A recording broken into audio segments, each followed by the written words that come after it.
അങ്ങനെ വിഷമതകളും വേദനകളും സഹിച്ചുകൊണ്ട് മറിയം ബീവി ബൈത്തുൽ മുഖദ്ദസിൽ നിന്ന് പടിയിറങ്ങി യാത്രയായി. ഇനി ആരും കാണാത്ത ഒരു വിജന പ്രദേശത്തെത്തണം. താൻ ഗർഭിണിയായിരിക്കുകയല്ലേ, ഈ കുഞ്ഞിനെ പ്രസവിക്കണം. നിങ്ങൾ നോക്കണം, ഏതൊരു മാതാവും ഒരു കുട്ടിയെ ഗർഭം ചുമന്നാൽ പിന്നെ ആ പ്രസവം വരേക്കും അവളുടെ മനസ്സിൽ അതിൻ്റെ സംരക്ഷണയായിരിക്കും. അതിനു വേണ്ടി, ആ കുഞ്ഞ് പ്രസവിക്കുന്നതിന് വേണ്ടി അവൾ ഒരുപാട് വേദനകളും വിഷമങ്ങളും സഹിക്കും.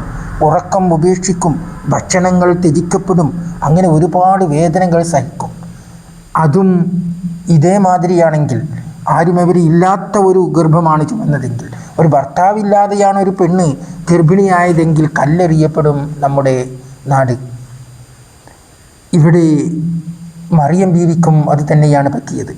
മറിയം ബീവിയോട് പള്ളിയിലുള്ള അധികാരികൾ പറഞ്ഞു, ഇനി പള്ളിയിൽ നിങ്ങൾക്ക് താമസിക്കാൻ പറ്റുകയില്ല. തീർച്ചയായിട്ടും നിങ്ങൾ അള്ളാഹുവിൻ്റെ അനുഗ്രഹമുള്ള ഒരു മഹതിയാണ്. പക്ഷേ ജനങ്ങൾക്കത് മനസ്സിലാവില്ല.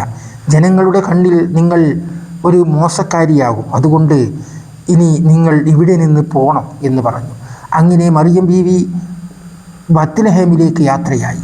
ബത്ലഹേമിലെത്തിയ മറിയം ബീവി ഒരു ഈത്തപ്പന മരച്ചുവട്ടിൽ ഇരുന്നു.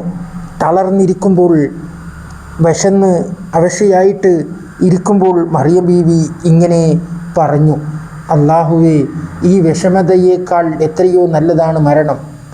ഞാൻ ഈ വിഷമതയൊന്നും സഹിക്കേണ്ടി വരില്ലായിരുന്നു എന്ന് പറഞ്ഞു. എന്നല്ലാതെ മറ്റൊന്നും പറഞ്ഞില്ല. അപ്പോൾ അള്ളാഹുവിൻ്റെ ഓർഡർ, ആ ഈത്തപ്പന മരം പിടിച്ച് കുലുക്കൂ. ഈത്തപ്പന മരത്തിലൊന്ന് സ്പർശിച്ചതേയുള്ളൂ. താൻ ഇരിക്കുന്ന ചാരിയിരിക്കുന്ന ഈത്തപ്പന, ഉണങ്ങിയ പഴങ്ങളില്ലാത്ത ആ ഈത്തപ്പനയിൽ പെട്ടെന്ന് പഴങ്ങളും കുലകളും ഉണ്ടായി. ആ പഴം താഴേക്ക് വീണു. അതെടുത്ത് ഭക്ഷിച്ചപ്പോൾ തനിക്ക് ദാഹം വന്നു. ദാഹം വന്നപ്പോൾ വെള്ളം കുടിക്കാൻ വെള്ളം കിട്ടാനില്ല. ആദ്യം കണ്ട അരുവി, അവിടെ ഒരു അരുവി ഉണ്ടായിരുന്നു, അത് കണ്ടിരുന്നു ബീവി. അത് ആണെങ്കിൽ വറ്റി വരണ്ട് കിടക്കുകയായിരുന്നു. ഏതായാലും താൻ ഈത്തപ്പഴം തിന്ന് വെള്ളം കുടിക്കാൻ വേണ്ടി ആ നദിയിലേക്ക്, ആ അരുവിയുടെ അരികത്തേക്ക് ചെന്നപ്പോൾ അതിൽ പെട്ടെന്ന് വെള്ളം പൊന്തി. അതിൽ നിന്ന് വെള്ളം കുടിക്കുകയും ചെയ്തു. എന്നിട്ട് വീണ്ടും ഈത്തപ്പന മരത്തിൻ്റെ ചുവട്ടിൽ വന്നിരുന്നു. അവിടെ വെച്ച് ബീവിയുടെ പ്രസവം നടക്കുകയാണ്. പ്രസവ വേദന ഇളകി പ്രസവിച്ചു. പ്രസവിക്കുമ്പോൾ ഒരു ജീവി പോലും അവിടെയില്ല. പിന്നെ ആരാണ് സഹായികളായിട്ടുണ്ടായത്? ഹൂറിലീങ്ങളും മലക്കുകളും മാത്രമാണ് ബീവിക്ക് സഹായികളായിട്ടുണ്ടായത്.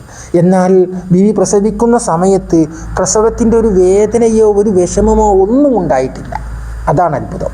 ഒന്നും ഉണ്ടായിട്ടില്ല. പകരം ഹൂറിലീങ്ങളുടെ സാമീപ്യമായിരുന്നു.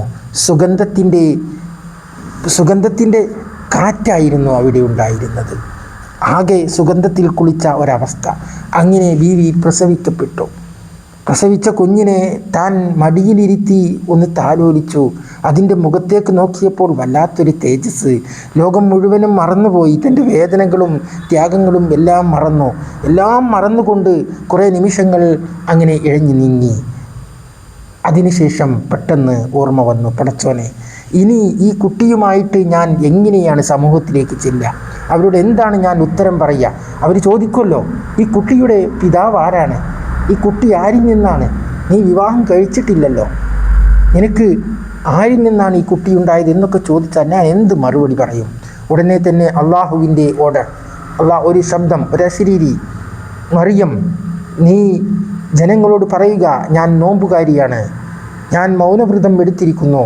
ആ കാലഘട്ടത്തിൽ മൗനവ്രതത്തിന് സ്ഥാനമുണ്ട്. നേർച്ചയാക്കിയിട്ട് മൗനവ്രതം എടുക്കും. ഓരോരോ കാര്യങ്ങൾക്ക് നേർച്ചയാക്കിയിട്ട് മൗനവ്രതം എടുക്കാറുണ്ട്. അതായത് ഞാൻ സംസാരിക്കാൻ തീരെ പാടില്ല. നോമ്പാണ്, അന്നപാനാദികളൊക്കെ വെടിയും, അതോടൊപ്പം സംസാരവും വെടിയും. ദിക്റുകളും ദുആകളും മാത്രമേ ഉണ്ടായിരുന്നുള്ളൂ, നിസ്കാരങ്ങളും മറ്റുമൊക്കെ. അപ്പോൾ അങ്ങനെയാണെന്ന് പറയുക, ഞാൻ വ്രതം എടുത്തവളാണ് എന്ന് പറയുക എന്ന് പറഞ്ഞു. അങ്ങനെ ബീവി ജനങ്ങളിലേക്ക് പോയി. അള്ളാഹുവിൻ്റെ കൽപ്പന മാത്രം അനുസരിക്കുന്ന ഒരു മഹതി. ആ കൽപ്പന കേട്ടപ്പോൾ ആയിക്കോട്ടെ, സന്തോഷമായി. അങ്ങനെ ബീവി ജനങ്ങളിലേക്ക് ചെന്നു. തൻ്റെ നാട്ടിലേക്ക് പോവുകയാണ്, തൻ്റെ സമൂഹത്തിലേക്ക് ചെന്നു. അപ്പോൾ ജനങ്ങൾ ക്രൂദ്ധരായി. അവർ ബീവിക്ക് നേരെ തിരിഞ്ഞു. മറിയം, എന്താണിത്?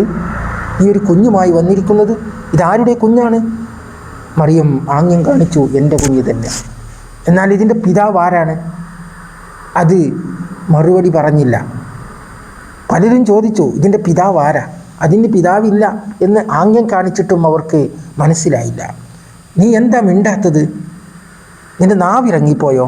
ബീവി പറഞ്ഞു, ഞാൻ നോമ്പുകാരിയാണ്, ഞാൻ വ്രതം എടുത്തിരിക്കുന്നു, ഞാൻ മൗനവ്രതം എടുത്തിരിക്കുന്നു, നേർച്ച വ്രതം എടുത്തിരിക്കുന്നു, എനിക്ക് മുണ്ടാൻ പാടില്ല, സംസാരിക്കാൻ പാടില്ല, അതുകൊണ്ട് നിങ്ങൾ കുട്ടിയോട് ചോദിക്കുക. അവർ കുട്ടിയിലേക്ക് തിരിഞ്ഞു. തൊട്ടിലിൽ ആളുകൾ ചെന്ന് ചോദിക്കാൻ വേണ്ടി തൊട്ടിയിലേക്ക് കുട്ടിയുടെ അടുത്തേക്ക് അടുക്കുന്നതിന് മുമ്പ് തന്നെ കുട്ടി പറഞ്ഞു, ഞാൻ ഇന്നി അബ്ദുള്ള, ഞാൻ അള്ളാഹുവിൻ്റെ അടിമയാണ്, ഞാൻ അള്ളാഹുവിൻ്റെ അടിമയാണ്, അല്ലാതെ ഞാൻ അള്ളാഹുവിൻ്റെ പുത്രനാണെന്നല്ല പറഞ്ഞത്, ഞാൻ അള്ളാഹുവിൻ്റെ പുത്രനാണെന്നല്ല പറഞ്ഞത്, ഞാൻ അള്ളാഹുവിൻ്റെ അടിമയാണ്. അടിമ എന്ന് പറഞ്ഞാൽ അള്ളാഹുവിനിക്ക് ഇബാദത്ത് എടുക്കാൻ വേണ്ടി ഭൂമിയിൽ വന്നതാണെന്ന്, ഭൂമിയിൽ ആദിലാക്കപ്പെട്ടവനാണ്. അതുകൊണ്ട് എനിക്ക് എന്നോട് നിസ്കാരത്തെക്കുറിച്ചും എന്നോട് സക്കാത്തിനെ കുറിച്ചുമൊക്കെ കൽപ്പിച്ചിരിക്കുന്നു. ഞാൻ സക്കാത്ത് കൊടുക്കാനും എന്നോട് നിസ്കരിക്കാനും അള്ളാഹു കൽപ്പിച്ചിരിക്കുന്നു, അവനിക്ക് ഇബാദത്ത് എടുക്കാനും. മാത്രമല്ല എന്നെ അവൻ പ്രവാചകനാക്കിയിരിക്കുന്നു, അവൻ്റെ അടിമകളെ അവൻ്റെ മാർഗത്തിലേക്ക്, അള്ളാഹുവിൻ്റെ ദീനിലേക്ക്, നല്ല മാർഗത്തിലേക്ക് ക്ഷണിക്കാൻ വേണ്ടി എന്നെ പ്രവാചകനാക്കിയിരിക്കുന്നു. അതും പോരാ, എനിക്ക് ഗ്രന്ഥം നൽകിയിരിക്കുന്നു, എനിക്ക് കിതാബ് നൽകിയിരിക്കുന്നു, ഗ്രന്ഥം നൽകിയിരിക്കുന്നു അവൻ എന്നൊക്കെ മറുപടി പറഞ്ഞപ്പോൾ അവർ സ്തബ്ധരായിപ്പോയി എന്ന് മാത്രമല്ല പല അഭിപ്രായക്കാരായിപ്പോയി. കാരണം അവരിൽ ചിലർ പറഞ്ഞു, മറിയം ബൈത്തുൽ മുഖദ്ദസിൽ ജീവിക്കുന്ന കാലത്ത് തന്നെ അവരുടെ മുന്നിൽ പഴങ്ങളും പാലുമൊക്കെ കണ്ടിരുന്നു. അതാരാണ് കൊണ്ടുവരുന്നത് എന്ന് അറിയില്ലായിരുന്നു. അത് ഒക്കെ അവളുടെ തന്ത്രങ്ങളാണ് എന്ന് ചിലർ പറഞ്ഞു. അവൾ അള്ളാഹുവിൻ്റെ അടിമയാണ്, അള്ളാഹു ആദരിക്കപ്പെട്ട മഹദിയാണ്, അതുകൊണ്ട് അത് അള്ളാഹു ഇറക്കി കൊടുത്തതാണ്, ഇതും അള്ളാഹുവിൻ്റെ ഹിക്മത്താണ് എന്നൊക്കെ ചിലർ വിശ്വസിച്ചു അത് തന്ത്രങ്ങളാണ്. അങ്ങനെ അന്ന് ക്രിസ്ത്യാനികൾ എന്ന് പറയുന്ന ഒരു വിഭാഗം മാത്രമാണ് മറിയം ബീവിയെ കൊണ്ട് വിശ്വസിക്കുകയും മറിയം ബീവി ഈസാ നബിയെ കൊണ്ട് വിശ്വസിക്കുകയും ഈസാ നബി ദൈവപുത്രനല്ല, ദൈവപ്രവാചകൻ, ദൈവദൂതനാണ് എന്ന് വിശ്വസിക്കുകയും ഒക്കെ ചെയ്തത്. എന്നാൽ യഹൂദികൾ അന്നും ഇന്നും എന്നും ഇതിന് എതിരായിരുന്നു. അവർ എങ്ങനെയെങ്കിലും മറിയമിനെ വധിക്കണം, ഈസയെ വധിക്കണം എന്നൊക്കെയുള്ള ചിന്താഗതിയിലായിരുന്നു. ഈസ ജാരസന്തതിയാണ് എന്നൊക്കെ പറഞ്ഞ് അവർ പരത്തി. അങ്ങനെ അവർ രണ്ട് വിഭാഗക്കാരായി മാറി. മാത്രമല്ല ആളുകൾ സംഘങ്ങളായി, വാക്കേറ്റമായി. മറിയം റളിയല്ലാഹു അൻഹയെ ആക്ഷേപിച്ചവർ യഹൂദികൾ മാത്രമായിരുന്നു. മറിയം റളിയല്ലാഹു അൻഹയെയും കുട്ടിയെയും ആദരിച്ചവരോ ക്രിസ്ത്യാനികൾ ആയിരുന്നു. എന്നാൽ പല വിഭാഗങ്ങളായി മാറി. യേശു ദൈവം തന്നെയാണ് എന്ന് ചിലർ വാദിച്ചു. ഈസ ദൈവപുത്രനാണെന്ന് മറ്റു ചിലർ പറഞ്ഞു. ദൈവം മൂന്നാണെന്ന് പറഞ്ഞു. ചിലർ വാദിച്ചു മൂന്നാണെന്ന്. യേശു ഒരു ദൈവം, മറിയം ഒരു ദൈവം, യഹോവ വേറൊരു ദൈവം. ഇങ്ങനെ അവർ പല വിഭാഗക്കാരായി മാറി. പിതാവ്, പുത്രൻ, പരിശുദ്ധാത്മാവ്, ഇങ്ങനെ പല രീതികളിലേക്ക് അവർ മാറപ്പെട്ടു, സംഘങ്ങളായി. പല വ്യാഖ്യാനങ്ങളും ലോകത്ത് വ്യാപിപ്പിച്ചു. ഒരു ചെറിയ വിഭാഗം ഈസ അള്ളാഹുവിൻ്റെ അടിമയും ദൂതനുമാണെന്ന് വിശ്വസിച്ചു. ഇൻഷാ അല്ലാഹ് ഇനി അടുത്ത എപ്പിസോഡിൽ നമുക്ക് ഇനി എന്തൊക്കെ സംഭവിക്കുന്നത്, ഈസാ നബിക്ക് ഉണ്ടാകുന്ന പ്രശ്നങ്ങൾ, എങ്ങനെയാണ് ഈസാ നബി കുരിശിലടിക്കപ്പെട്ടത്, ഈസാ നബിയെ കുരിശിലടിച്ചിരിക്കുന്നോ അതോ ഈസാ നബി ആകാശത്തിലേക്ക് എങ്ങനെ ഉയർന്നത്, ആരെയാണ് കുരിശിലടിച്ചത് എന്നൊക്കെ കാര്യത്തിനെക്കുറിച്ചും, അതുപോലെ ഈസാ നബി അലൈഹിസ്സലാമിൻ്റെ മൊയ്ജിസത്തുകൾ, അത്ഭുതകരമായ മൊയ്ജിസത്തുകൾ ഉണ്ടായിട്ടുണ്ട് ഈസാ നബി അലൈഹിസ്സലാമിലേക്ക്. പരിശുദ്ധ ഖുർആൻ പറയുന്നതാണ്. കാരണം ഇന്നത്തെ കാലത്ത് എന്തെങ്കിലും ഒന്ന് പറഞ്ഞാൽ അത് കെട്ടുകഥകളാണെന്ന് പറഞ്ഞിട്ട്, റീൽസാണെന്നൊക്കെ പറഞ്ഞിട്ട് തള്ളുന്ന കാലഘട്ടമാണ്.